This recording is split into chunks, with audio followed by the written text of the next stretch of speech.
Hello! Write in the comments if you have a solar power plant on your roof or land. I think there are quite a few of you. A solar power plant on your roof or property is a great thing. I assume that those of you who have and also have a contract with an electricity supplier where they store you electricity, and later in the winter when your solar panels aren't producing energy and you need heating, you take that electricity back from them. It seems like everything is fine, right? But do you know that you cannot store electricity in a reservoir or some kind of canister and then take it out whenever you need it? Electricity must be used the moment it is generated. If you look at the electricity market prices, we'll notice an interesting trend. When there is an abundance of electricity, price drops significantly because supply is high and demand is low. Those price drops happens regularly. On windy days, wind farms generate a lot of electricity, price go down. On sunny days, solar panels generate a lot of electricity, price goes down. On windy and sunny days, the price can even become negative, meaning you would theoretically be paid to use electricity, although it's really no one pays you for it, or does someone.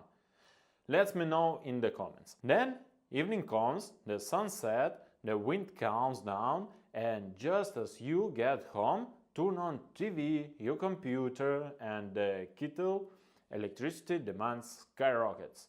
Supply decrease, demand increase, and the price goes to the roof. So, as can you see, electricity is a tricky thing. It must be used as soon as it's generated.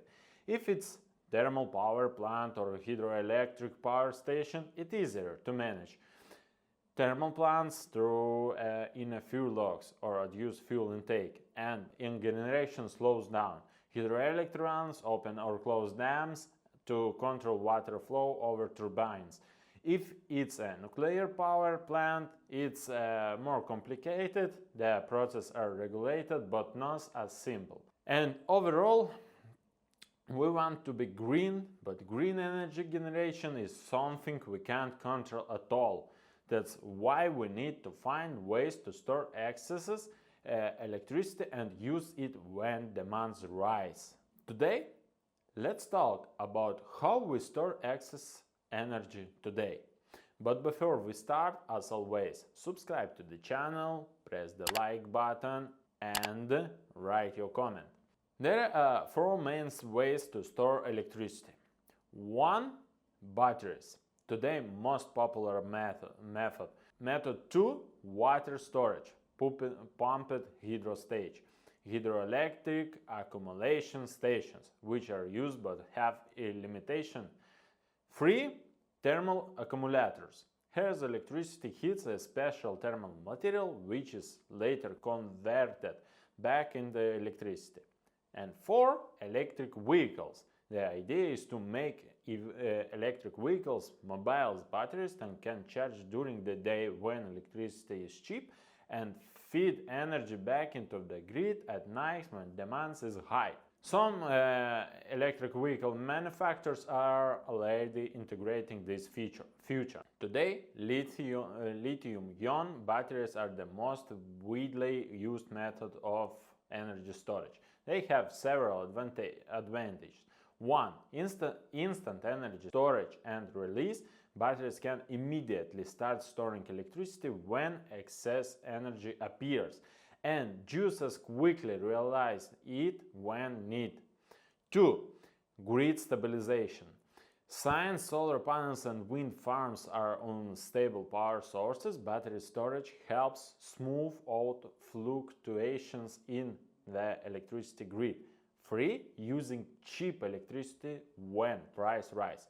For example, on a sunny day, electricity was cheap and the battery was full charged. When evening comes and electricity becomes expensive, you can use your stored energy instead of paying the peak price. 4. Mobility. Unlike pumped hydro storage, batteries do not require specific locations and can be transported wherever needed, even in places without access to the power grid. I have personally worked on several of grid projects where batteries were the main source of energy storage. If you're interested in those projects, hit like and I'll make a video about them. However, batteries have disadvantages too. Limited lifespan. Every battery has a finite number of charge and discharge cycles before it degrades. Charging speed limitation. Charging a battery slowly extends its lifespan, but in many cases we need fast charging, which shortens battery life. High cost. While batteries can save a lot of money, over time you need to buy them now, and the upfront cost is high. Environmental concerns. While a battery is in use, it may contribute to green energy. But what happens when it reaches the end of its life? Recycling and disposal are still unresolved problems. Pumped hydro storage. Efficient, large-scale energy storage. Pumped hydro storage is one of the most effective ways to store excess electricity and stabilize the power grid. It works by using surplus electricity to pump water from a lower reservoir to a higher one. When energy demands increases, water released back down, spinning turbines and generating electricity. Advantages: high capacity, can store massive amounts of energy. Fast energy release, can start producing power in seconds. Long lifespan, operates for over a century with minimal maintenance. High efficiency, around 7 to 8% energy retention. Disadvantages: location. The plant requires a water source and elevation difference. Expensive. Construction costs reach billions and take years. Environmental impact, can disrupt natural water ecosystem. In Lithuania, the Kronis pumped storage plant plays a key role in balancing electricity demand, storing excess wind power and ensuring energy stability. As renewable energy grows, pumped hydro storage remains the most reliable large-scale energy storage solution worldwide. Should we invest more in it? Let me know in the comments. Thermal energy storage. Efficient use to access electricity. Thermal energy storage is an innovative method of storing excess electricity by converting it into heat. It works similarly to a giant thermos, where a heat-retaining material such as sand, salts, or special chemicals is heated to extreme temperatures. How it works? When excess electricity is available, it used to heat the thermal storage materials to temperatures as high as 1000 degrees Celsius.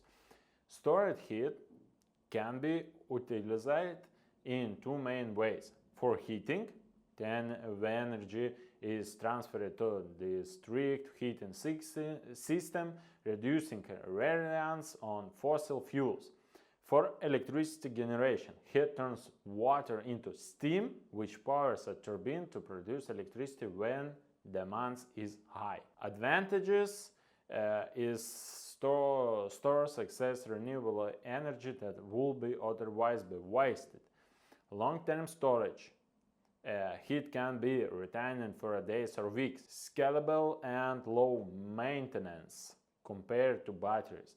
Disadvantage: lower efficiency. Some energy is lost in the heat transfer.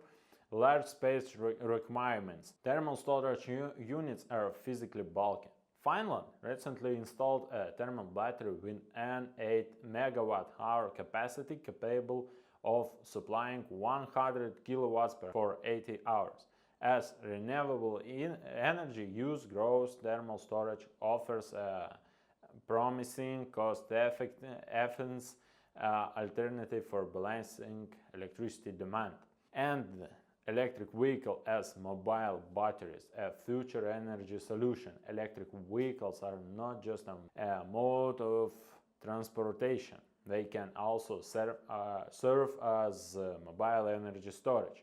Some modern electric vehicles feature bidirectional charging, allowing them to send power back into the grid or directly supply electricity to a home. How it works? Charge the electric vehicle during the day when electricity is cheap or when excess renewable energy is available. Use the stored energy at night to power household appliances, reducing electricity cost and grid dependence. Act as backup power source during blackouts, ensuring continuous energy supply for seasonal devices. Challenges and limitations. Battery degradation. Frequent charging and discharging can shorten the lifespan of an electric vehicle battery. Risk of running out of charge. Overusing stored energy could leave the car with insufficient battery for driving. Limited adoption. While some automakers like Tesla and Nissan are integrating vehicle-to-grid capabilities, widespread implementation is still in progress.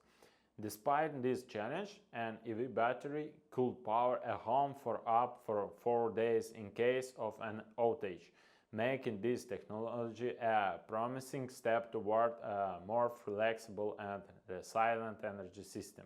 Conclusion: the future of energy storage at present, lithium-ion batteries are the most widely used energy storage solution, but the future of electricity storage is evolving rapidly. Pumped hydro storage will continue expanding in locales with suitable geography, providing long-term, large-scale energy storage. Electric vehicle as mobile batteries will become more common, allowing households to store and use renewable energy efficiently. Thermal energy storage innovations will improve, offering a cost-effective way to store excess electricity for heating and power generation. As renewable energy adopting grows, efficient storage solutions will be essential to balance supply and demand.